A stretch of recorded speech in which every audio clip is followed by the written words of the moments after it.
Maju, pengen ketok. Oh ya. Ya, aduh, waduh. Bisa mundur mana, Ra? Nah. Ketok-ketok sidik ya. Oke. Mustafa, siap ya? Bang Zainal. Bismillahirrahmanirrahim. Assalamualaikum warahmatullahi wabarakatuh. Waalaikumsalam warahmatullahi wabarakatuh. Hari ini kami mendapatkan penjelasan dari panitera yang menangani perkara 318 dan 319, perkara pidana khusus untuk kasus Gus Nur dan Bambang Trimulyono.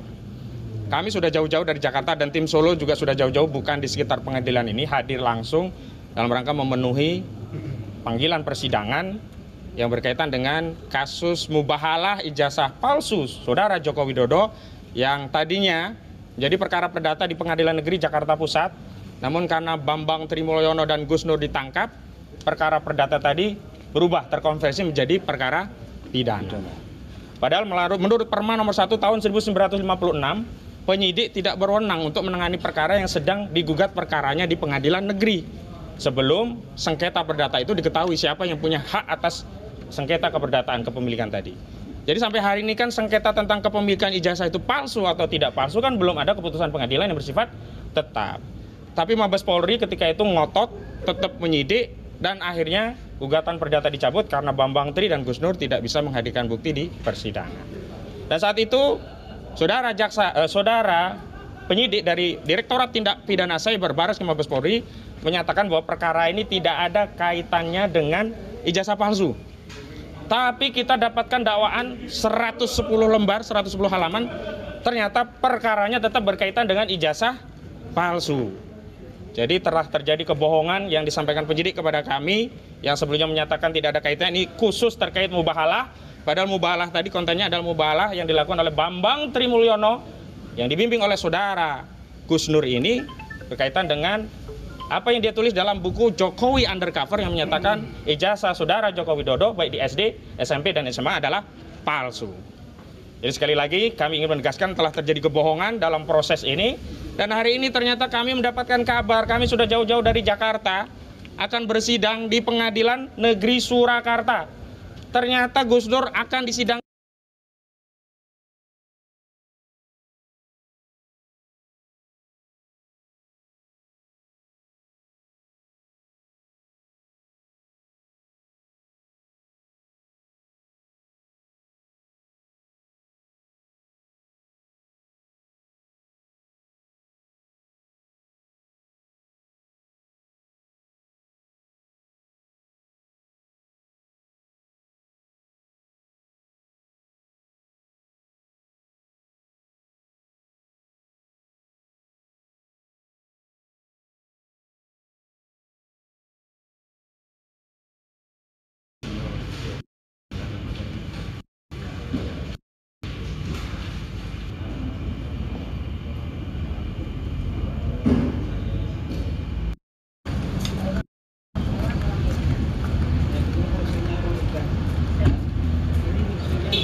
mungkin habis sidang ini terus baru yang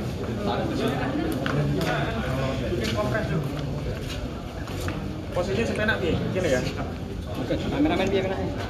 Ya, ibu-ibu kiri semua, bapak-bapak kanan. Nah, Mas Andika tengah. Nah, Mas Andika di situ tetap waktu sama dulu. Yuk, semuanya sini. Nanti Agak gelap ya, agak pet perwakilan dari bapak-bapak atau ibu nanti satu ya. Kita cahaya. Kemarin kalau mendingan pindah ke sana nih kemari gitu. backlight. Backlight sana aja. Ada di sono, yuk. Balik.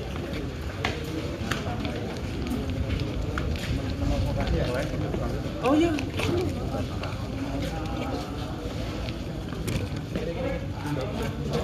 Kecedaan orang?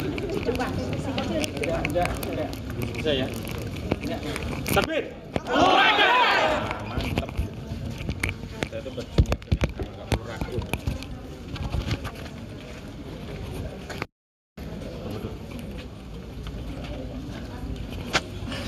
Sapa wae sing arep ngendika kok tak urut iki ya.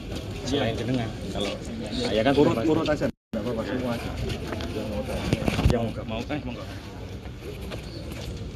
Ayo, sebelah sini. Oke. Oh iya, nah wis. Anu neh ora. Iya. Bu patoka kene, Bu. Nah, nek arep ketok. Ya. Maju, pengen ketok. Oh iya. Ya, aduh, waduh. Bisa mundur meneh ora? Nah. Ketok-ketok sithik ya. Oke. Mustafa, siap ya?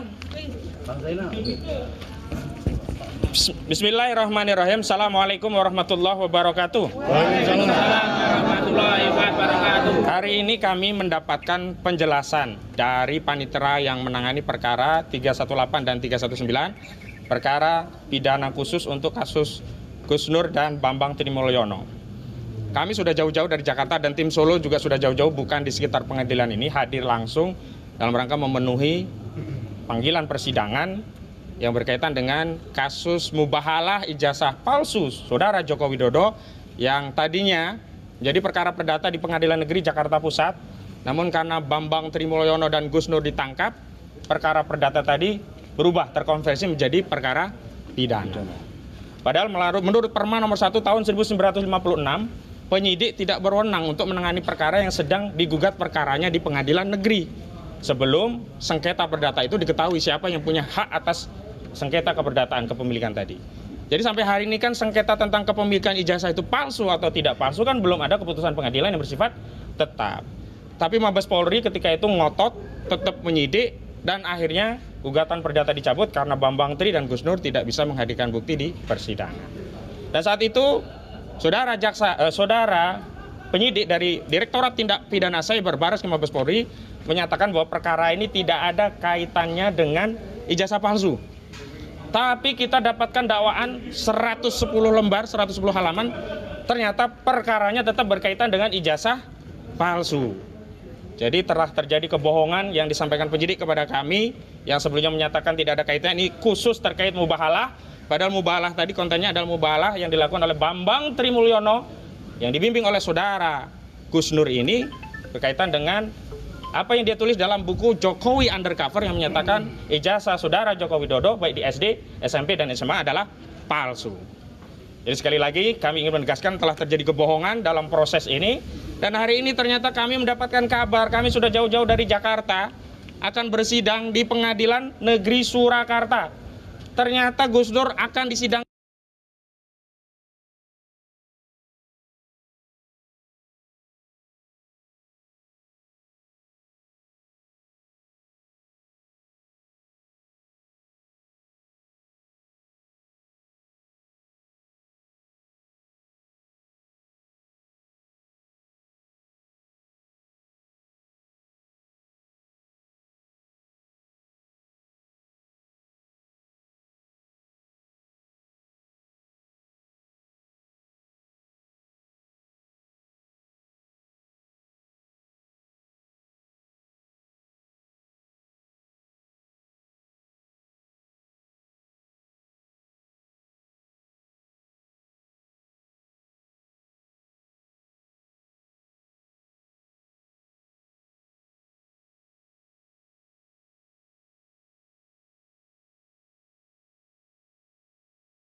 diputus dengan dunia luar, bahkan diputus dengan keluarga, bahkan dilarang telepon dengan anak istri, bahkan sekedar membela voice note dari anak, membalas voice note dari anak.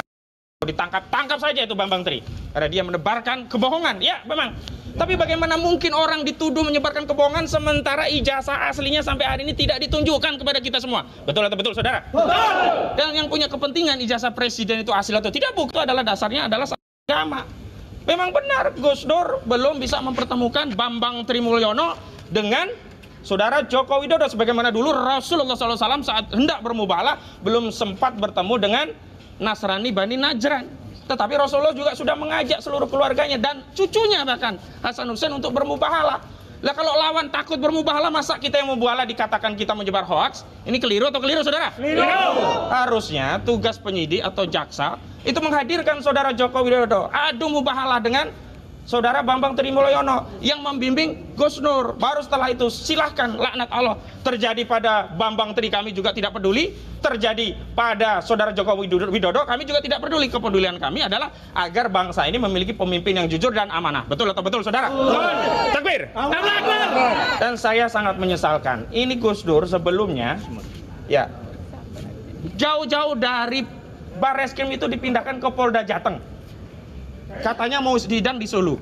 Sidang di Solo kok dipindahkan ke Polda Jawa Tengah di Semarang. Lucu apa lucu, saudara? Lucu. Setelah kita desak, akhirnya sebelum hari persidangan pindah ke Polres Surakarta. Tapi ternyata ditaruh Brimob. Lucu apa lucu, saudara? Lucu. Dan setelah di Brimob, tinggal ke sidang di sini. Katanya mau dilakukan secara online. Lebih lucu lagi atau tidak ini, saudara? Lucu. Ini adalah dagelan persidangan dan kami harapkan pengadilan ini menegakkan hukum dan keadilan dengan tidak melegitimasi cara-cara zolim untuk menzalimi ulama kami, untuk menzalimi rakyat kecil yang tidak punya kekuatan selain mengadu kepada aparat penegak hukum. Dalam hal ini tinggal hakim. Harapan kita jangan sampai tindakan-tindakan hakim justru melegitimasi proses penzaliman ini dengan cara apa? Dengan cara tidak mentaati proses dan prosedur sebagaimana diatur dalam KUHAP. Yang tertinggi itu KUHAP.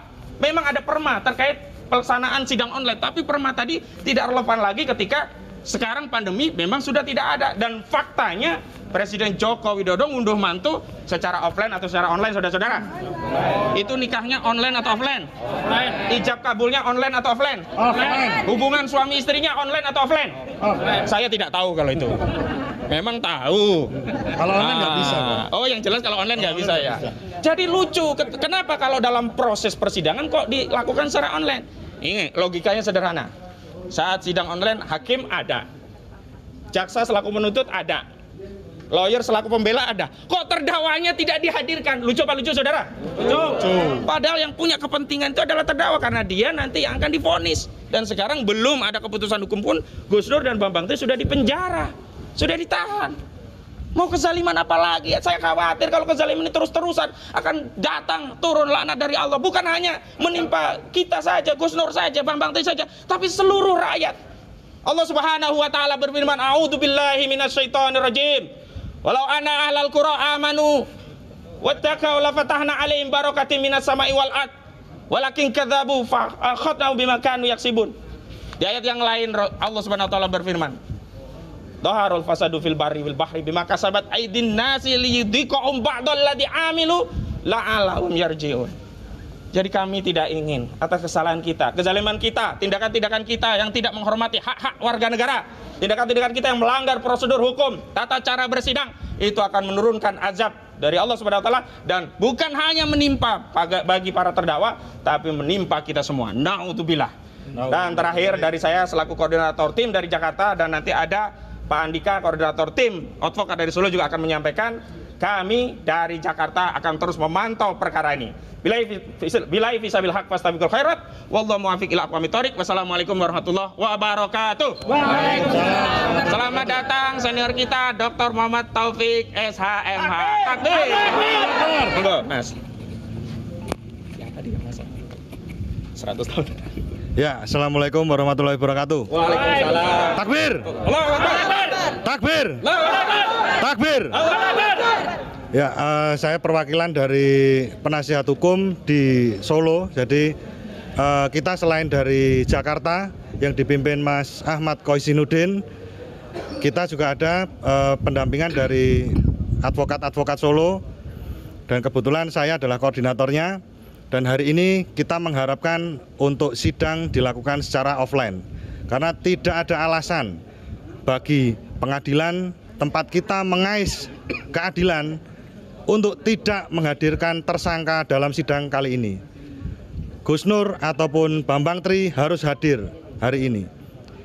Apa yang kita lakukan adalah menghormati penegakan hukum di Indonesia. Penegakan hukum di Indonesia adalah tempat tertinggi kita bisa berharap. Kalau seandainya KUHAP tidak ditegakkan, hukum tidak ditegakkan di negara kita, langsung saja Bambang Tri dan Gus Nur kalau memang dianggap salah, langsung dipenjara, langsung divonis 100 tahun. Tidak usah pakai proses pengadilan. Ini yang tidak kita harapkan. Kita di sini berjuang demi keadilan hukum, demi kesetaraan hukum. Dan kita di sini sama-sama berjuang, kita mengharapkan keadilan bagi umat kita, bagi bangsa kita, dan kita berjuang bersama-sama di sini. Allahu Akbar. Takbir. Takbir.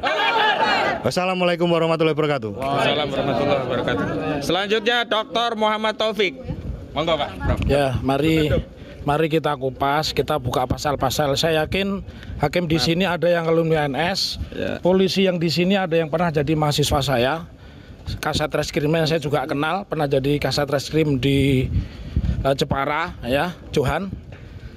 Pertama, pembuktian yang paling kuat itu adalah apa yang saksi, terdakwa, dan ahli sampaikan di depan persidangan, ya.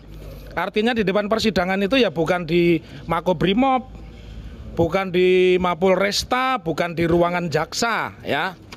Itu kita pakai bahasa hukum. Jadi bahasa akademiknya pembuktian yang paling kuat itu apa yang saksi, ahli, terdakwa sampaikan di depan persidangan, ya. Kemudian kalau memakai alasan karena COVID, ada 3 sebab yang ingin saya sampaikan sebelum saya bicara tentang Perma nomor 4 tahun 2020. Yang pertama kita saksikan, ya, tanggal 8 sampai 11 kita disuguhi pemandangan, ya,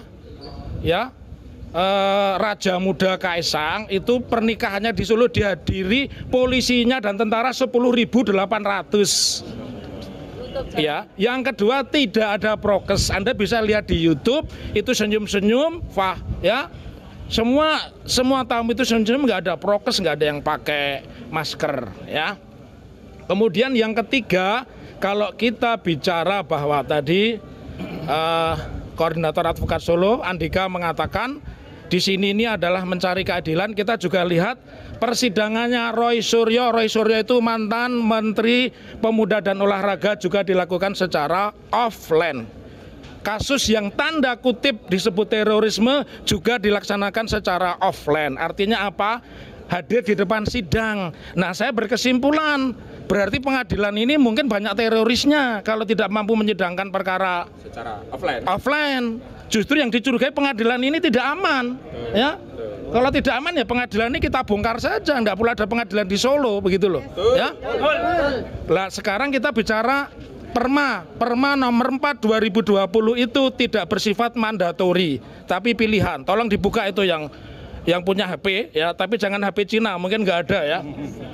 HP Jepang atau HP Korea. Tolong dicari di Google Perma nomor 4 tahun 2020 di ayat 2 disebutkan bahwa majelis hakim menetapkan sidang secara online dengan persetujuan jaksa penasihat hukum, jaksa penuntut umum, terdakwa dan penasihat hukum. Jadi itu kompromi. Ayo adu argumen di sini, ya. Siapa yang paling pintar di pengadilan ini, ayo adu argumen di sini. Dan siapa polisi yang paling pintar, ayo adu argumen di sini, ya. Silakan nanti kalau ada polisi, Pak Kapolres sekalipun suruh ngomong di sini. Jadi Perma itu bukan mandatori, bukan wajib, tapi fakultatif. Jadi contoh tadi sidangnya Roy Suryo, kebetulan saya sebagai ahlinya juga, sidangnya Dr. Farid Ogbah saya sebagai ahlinya juga, semua dilakukan dengan cara offline, ya.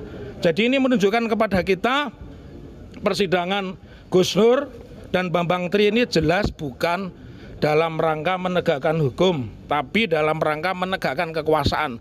Kalau kekuasaan itu bukan pendapat saya tidak ngerti kekuasaan ya. Tanyakan saja sama Mas Kaisang ya. Kenapa kemarin dia bisa heboh sedemikian hebat itu ya.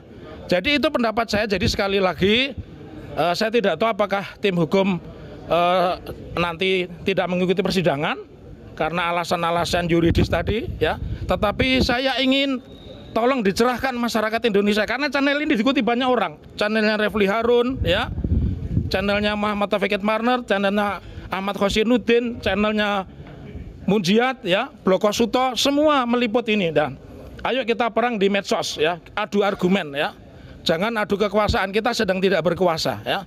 Tapi sekali lagi ini mahasiswa saya ini saya ajak ke sini biar lihat siapa yang arogan ya.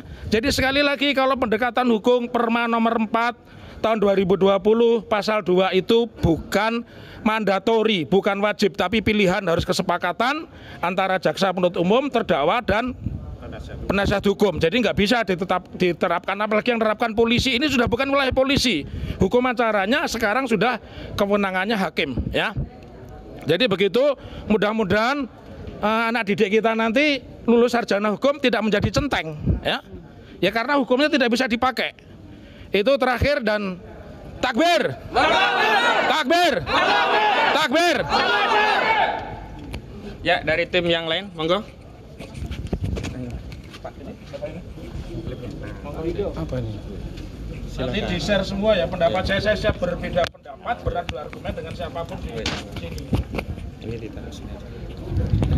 Assalamualaikum warahmatullahi wabarakatuh. Waalaikumsalam warahmatullahi wabarakatuh.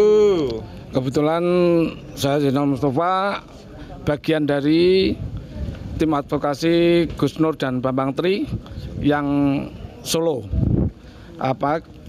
Tadi sudah disampaikan oleh Mas Khosinuddin maupun Pak Taufik, Pak Andika, bahwa kita menginginkan persidangan secara offline sesuai Perma nomor 4 tahun 2020, di mana itu sifatnya bukan mandatori, jadi itu adalah pilihan dan itu opsional yang mana ditawarkan kepada jaksa, hakim, dan terutama adalah terdakwa. Kalau memang terdakwa mengharapkan offline baru online baru. Dan ini saya membacakan surat yang ditulis oleh terdakwa Gus Nur, yaitu saya baca ya.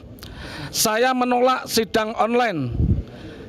Sejak awal saya rutan tahanan Polda, saya diisolasi di sel dengan pintu tertutup 2 lapis, diputus dengan dunia luar, bahkan diputus dengan keluarga, bahkan dilarang telepon dengan anak istri, bahkan sekedar membela voice note dari anak, membalas voice note dari anak saya saja itu juga dilarang, padahal saya belum tentu bersalah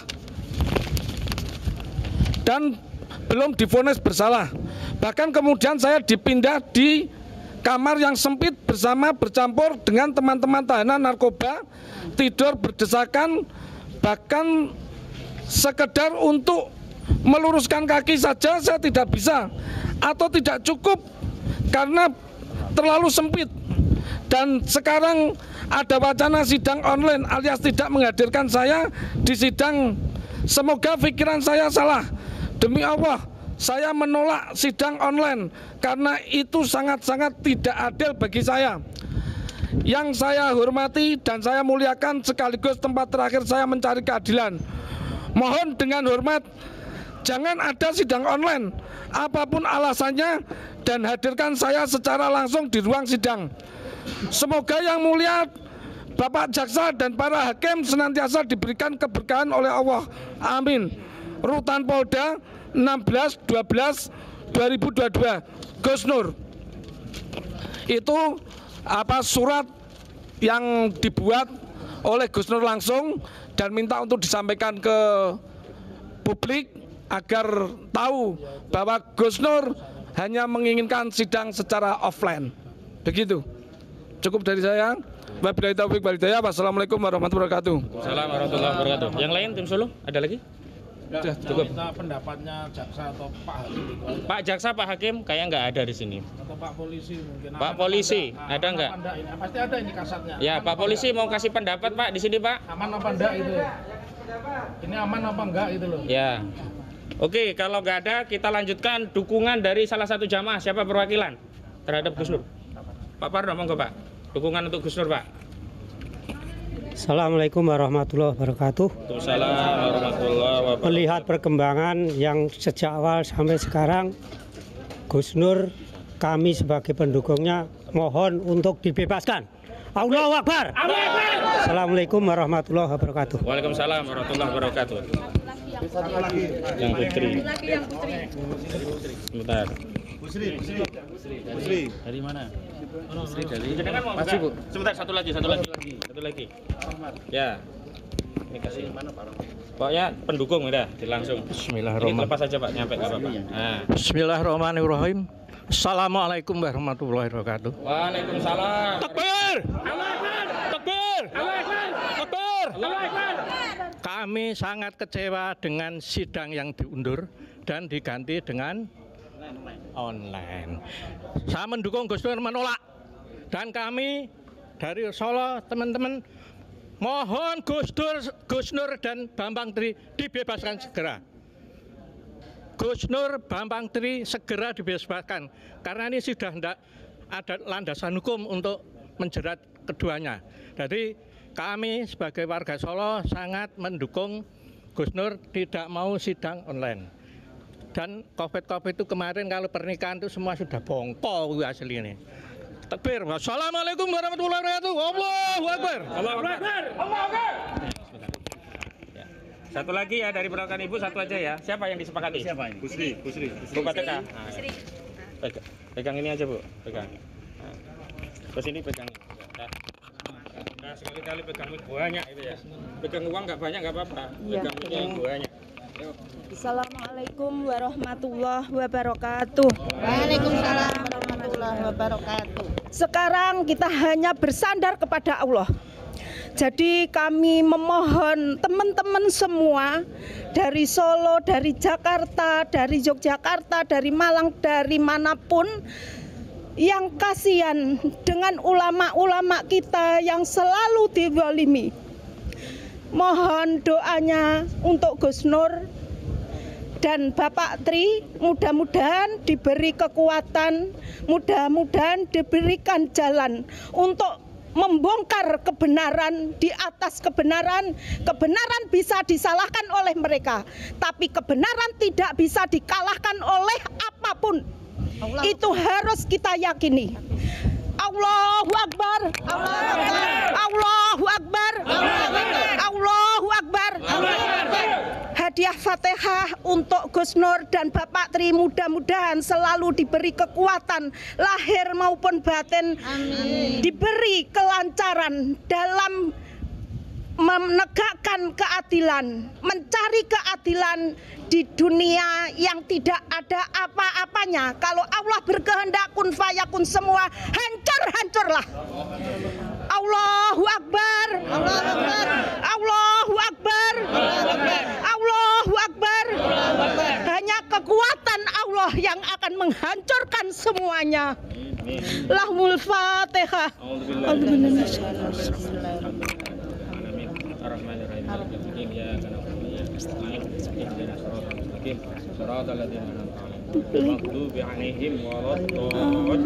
Amin ya rabbal alamin. Terima kasih bapak-bapak, ibu-ibu yang sudah hadir.